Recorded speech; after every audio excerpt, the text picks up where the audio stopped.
What's Chapter 5 about? It's teaching employees how to derive moral conclusions. You kind of assume everybody knows how to do that, but if you look at the newspaper, you know that's not true. So Chapter 5 gives you the guts on how to create a moral decision and derive an ethical answer.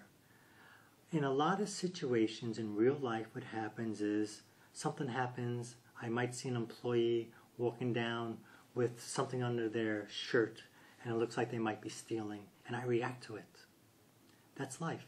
And I react to it based upon a lot of things. I react to it based upon, is this an employee that I trust? If it's an employee I trust, I probably don't think they're stealing.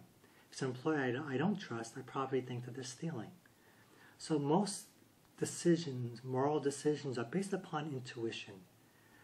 Ethical decision-making says, I realize that, but sometimes my intuition is wrong. So the chapter takes us through moral philosophy in a very, very systematic, diligent way that I've been using for the past 20 years with all my students, and it helps them out a lot. And it begins basically with, we're all a bunch of egoists. There's nothing wrong with that. I'm an egoist. If Edgewood College did not pay me, I wouldn't teach here. That's egoism. That's in my self-interest. So you want to say, a situation comes up, what are my self-interest? But just being an egoist is insufficient. This is a very, very narrow way of thinking. So next level is social group relativism.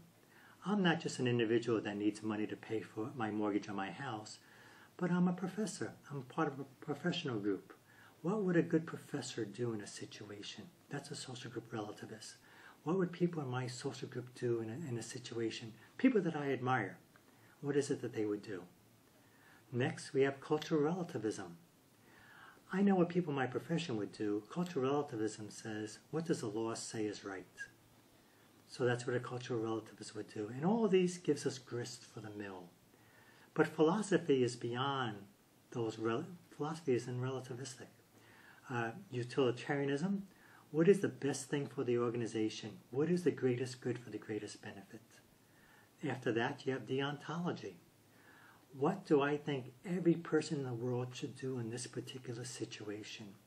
What are my duties in being a good person in this particular situation? And then there's virtue ethics. What would a virtuous person do in this particular situation? How would a kind person respond to seeing an employee stealing? That doesn't mean you have to forgive them. A kind person can fire that person because the person's stealing product and property. But it's getting into that mindset. A kind person that's concerned about virtue ethics might not just pick up, it wouldn't be kind to pick the person up and throw them out the door. You might want to talk to them about it. Why are you stealing? By the way, I'm going to fire you because this is unacceptable, but let me talk to you about this, because if you do this in another company, you're going to get fired again.